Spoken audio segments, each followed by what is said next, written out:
Hey guys, welcome back to my channel. Um, Today I want to talk about um, some changes for my shrimp tanks. I know I haven't been online, I haven't posted in a couple weeks, but I've been dealing with some issues with my shrimp tanks, and I think if you have shrimp tanks, you're always dealing with issues. But my crystal reds have always been a problem, and um, but I think I've overcome some of it, and I wanted to give you a heads up on some changes that I made on all my shrimp tanks. Right, these are my crystal reds right now. They're eating. I threw in some shrimp king complete, and they seem to be eating. I have one berry shrimp right now. Haven't had berry shrimp in a while. Excuse me, I'm clearing my throat. Um, they're doing okay. If you noticed, I have gotten rid of um, the power heads on those sponge filters. I've gone to using air, um, going with slow flow instead of high flow. So got rid of that, and I have seen some difference. Some have I seen noticeable differences? Yeah, I think my shrimps prefer to swim around a little bit more. Um, I don't know. I don't see much, but one of the biggest problems I was having with the power heads was the sponge filters would clog very quickly. I'm talking about every week through, and then I would clean them, and then 2 or 3 days in, they would clog up again. I'm using air pump now, slow flow, just like everybody else, and I think it's better. So just wanted to let you guys know that I made that change over from using power heads down to just using the regular air pump. The noise, I guess I have to live with it, but whatever, it is what it is. Um, I think I said that I changed the soil boxes, right, in these tanks. Um, I recently just got a digital pH meter to test the pH, and I think I posted a previous video that I use Sierra to test the pH of my shrimp tanks versus the API. And well, I got a HM digital pH meter.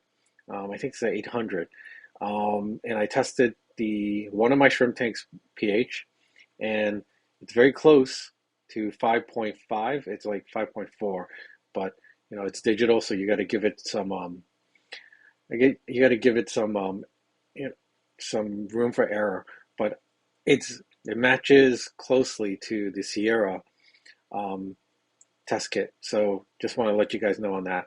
But just the crystal reds are doing well. I finally have one berry shrimp, and just want to let you guys know if you guys are not following Mark Shrimp Tank, the guy in Norway, the Scottish guy in Norway, he is a wealth of knowledge. Okay, I was able to change the filter box, use Prime to to neutralize the harmful effects of ammonia, nitrites, and nitrates. So and not have them kill off my shrimp because ammonia. So ammonia in acidic water, right, is not harmful. The more acidic your water is, the less harmful ammonia is. But nitrites and nitrates will kill them. So you have to use Prime to neutralize those nitrites and nitrates to bind with it. And you got to use it every other day. That's what I did. Um, I used it every other day until the tank was cycled. I didn't clean the sponges. I made sure the sponges, um, which is harboring bacteria, um, continue to um, you know help cycle the boxes. But it worked.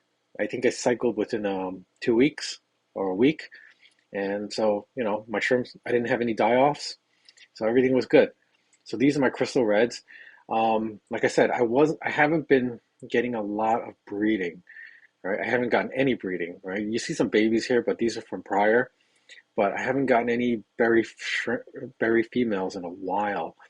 So I think Mark posted a video recently about doing larger water changes. So I've always been doing 10% water changes.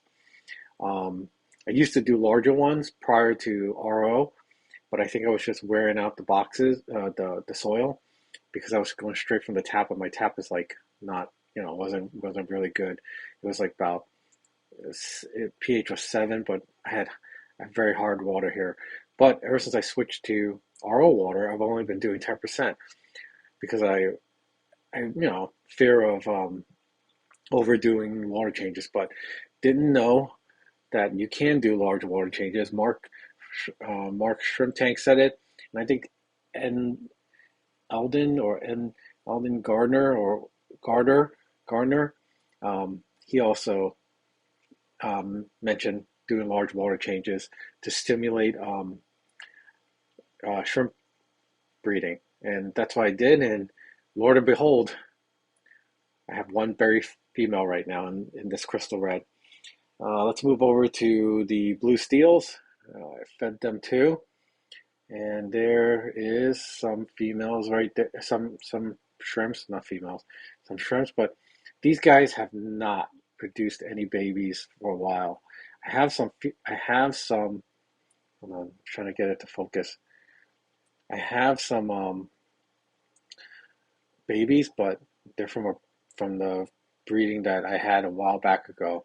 So I'm going to continue on with the larger water changes. But I don't have any deaths. They molt, they eat, but I'm just not getting any more babies out of them. Now to my fancy red tigers. So I added more fancy red tigers to this. I bought more because the ones I had was just slowly dying off, and so I was having problems with this tank as well. I was having die-offs, and I wasn't sure why. I kept I had changed the filter box, right? And I was still getting die-offs after the tank cycled. Okay, after. I want to note that. After the tank cycled, I was getting die-offs, and I didn't know why. Um, so I've been using Vogel, as like Mark said, and I've been also using Brightwell's vitamin supplement. I've been adding it directly into the water. I'm not soaking the food, right? So these guys, the new guys I bought, were really active. I think they are showing the old guys that the pellet food that I drop in there is real food, because now every time I drop in food, these guys hammer it. So they're doing well right now, but they're very young and they have not bred at all. So it's really disappointing. I'm going down. All right, if the camera shakes, I'm sorry for that, but I'm going down my orange eye blue tigers. These guys, I have, I think I only have one female, but she's already been buried twice, and I've got babies, and I've got shrimplets, and I'm very happy about them. They're doing well. I think I told you that I did add to it. I added to this population. Um, but what I've noticed with these guys is they need to get big before they start breeding. So they're that one big female that I've had already had two, has been buried twice. She's produced two, some babies in here, and some. If you see some of the smaller ones, um, they've actually gotten bigger. They were from the first batch, and then I got some hanging out in the um, in the sponge filter in the back. But they're doing great. Um, I've also gotten rid of a lot of that. What is that? Spiky moss. I got rid of the spiky moss in all my tanks because, the baby shrimps were hiding in there, and that's great. But um, I had to trim it a lot, and I didn't want to trim away and throw away baby shrimps in it. So I basically took a hit and just got rid of them because I really didn't want to deal with you know, constantly pruning spiky moss. So yeah, those they're doing great. Um, I've been I've moved the tanks next to it. These are full of snails, full of ram horns. You got to get rid of them. That's another thing. If you're gonna have ram horns, you got to you got to you got to not cull is not the word, but you got to thin out the population by using carrots. Boil it for a little bit and use carrots so that they sink, and then overnight scoop them out. Overnight they'll all latch onto it, and then you kind of scoop them into a net, knock all the snails off of it, and then put it right back, and then do it again. I did it for a while, and it worked. It reduced the population. Um, so these tanks on the side of the orange eye blue tigers, they used to they used to be my my yellow neo, my orange neos, and my blue dreams on the other side to the left. But I moved them. I moved them to a new spot. I'm going up. We're going up. I'm going to the top of my rack, and here they are. The blue dreams are here. I moved them to this to a smaller tank on obviously. I moved them from a 10 gallon to a 5 gallon, but they're breeding, having babies, loving it. Um, like I said, I took away, I don't use the power heads anymore, all air pumps on sponge filters. And if you notice, look at that. I I don't I don't have it completely out of the water like some people do. Like I think Mark does it like that. But I have it right at the water surface, right? So that the bubbles kind of pop along the water surface. I like it that way. I find that to be a good way to drop in the powder food that I grind together with fish food, like Mark said. It works. They like it. I don't know about growing a lot of algae on the side, but it definitely works in some way. Here's my oranges. They're doing great. Um, I have some berry females in here. Um, I moved them from the tank below, then also to a 5 gallon tank. I kept minimal amount of plants. Just I had to thin out that trident fern. That's a mini trident fern, by the way, and that's a mini narrow narrow leaf fern. Okay, just want to let you guys know that it's mini because they stay small. I bought them because I was gonna use them in an escape of a 40p, right? Which I still have some, but I love the fact that I can use it in these little small tanks. Um, so here's some new additions. So I got some green jades. Now these guys I bought from um, by by buypetshrimps.com. Bought 20 of them in the beginning.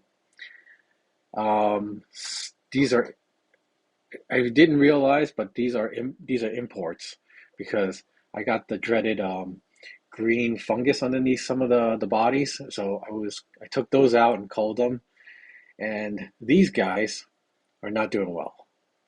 They'll eat, they'll swim around, but they tend to hide out in the behind on the filter, and none of them are breeding. I've had them for about a month now, and the population has slowly dwindled. I've lost some. I lost three or I think I lost like five or six of them, and then I lost three of them to I took out three because of the green fungus. These guys, the remaining doesn't have green fungus, but you know I'm hoping they breed, but they haven't really started to breed yet. Keep your fingers crossed, though. You know, challenges. That's what this hobby does is give you challenges. Okay. All right. On that, I just want that's the update that I want to give today.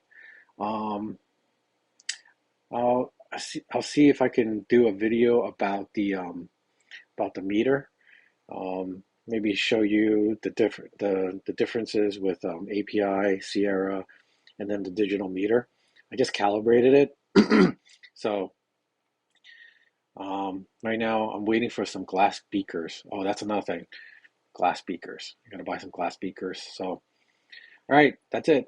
Um, I'll see you guys next time. And if you guys like stuff like content like this, please hit the like button, the subscribe button, and please comment below. Okay, thank you.